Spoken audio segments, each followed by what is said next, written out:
All right, let's dive into something that honestly a lot of us probably get wrong. We're talking about the connection between a high IQ and a healthy wallet.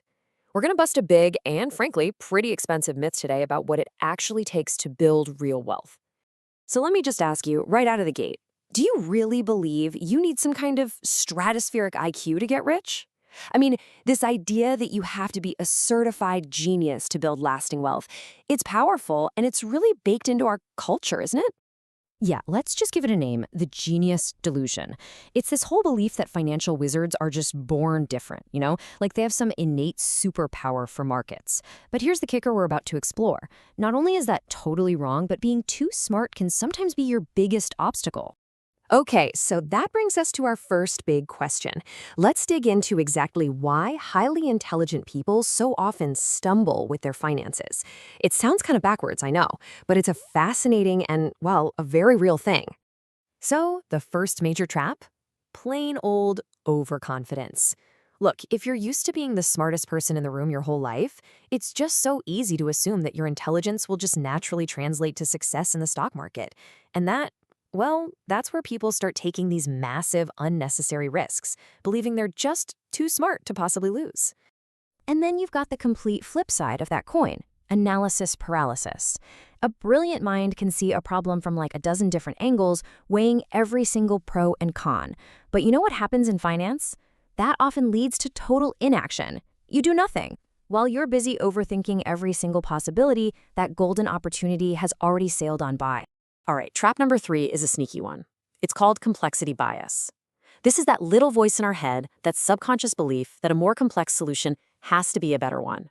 Smart people, especially, can get totally seduced by these intricate, clever strategies, and in the process, they ignore the simple, kind of boring methods that have been proven to work for decades. So let's just recap these high IQ traps right here. You've got believing you can outsmart the entire market, getting lost in endless research, chasing complexity, ignoring simple principles, and of course, letting your ego drive your decisions. Think of it this way. A high IQ is like a Formula One engine. It's incredibly powerful for sure, but without good steering and solid brakes, you don't win the race. You just crash a whole lot faster. So if raw brain power isn't the silver bullet, then what is? Well, it's something far more reliable and, frankly, something anyone can develop. It's what we call the framework advantage. So what on earth is a sound intellectual framework? Look, it has nothing to do with how smart you are. It's all about how you think. Think of it as your own personal operating system for money, a set of unchanging rules and principles that guides your decisions, especially when things get crazy and emotions like fear and greed are screaming at you to do something reckless. And this comparison just lays it all out crystal clear. The high IQ approach, it's all about relying on genius, seeking out complexity, and reacting emotionally. The framework approach, on the other hand, relies on discipline, embraces simplicity, and follows rules. At the end of the day, one is about trying to be clever, the other is about choosing to be wise, and there is a huge difference.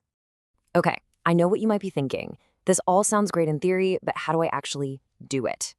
Perfect. Let's get practical. In this next section, we're going to lay out the actual blueprint for building your very own personal financial framework. And you know what? It really just boils down to these 3 foundational steps. This isn't rocket science. First, you establish your core principles. Second, you learn to master your own behavior. And third, you simplify your entire process. That's it. Let's dig into each one. Step 1 is basically about writing your own personal constitution for money. It's about writing down your non-negotiables. What are the things you will always do?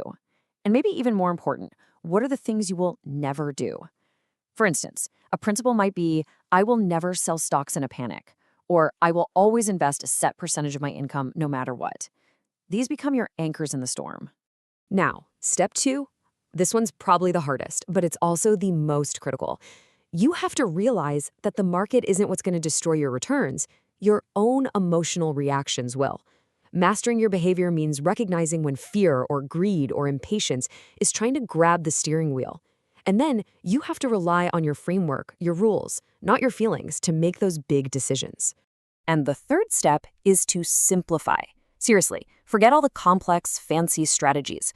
Your goal is a simple, maybe even a boring process that you can easily follow for years through all the booms and busts. Think automatic monthly investments into a low-cost index fund. It's not flashy, but you have to remember this. consistency beats complexity every single time. Every single time. Okay, so let's pull all these threads together now into a new financial blueprint, a new way of looking at success that actually empowers you, regardless of what your IQ score happens to be. This quote really just captures the entire heart of what we're talking about today. Let that sink in for a second. It's not about being the smartest, it's about being the most disciplined. Your behavior is a much, much more powerful predictor of your financial success than your brain power is. So here's the ultimate takeaway from all this. Stop worrying if you're smart enough to succeed with money. You are, I promise you. You don't need a different brain. You just need a better blueprint to follow, that strong intellectual framework to guide you.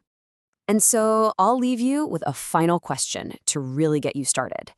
Based on everything we've just covered, what's the very first rule, that one core non-negotiable principle that you're going to write down and add to your own personal framework starting today? Something to think about. Thanks for tuning in.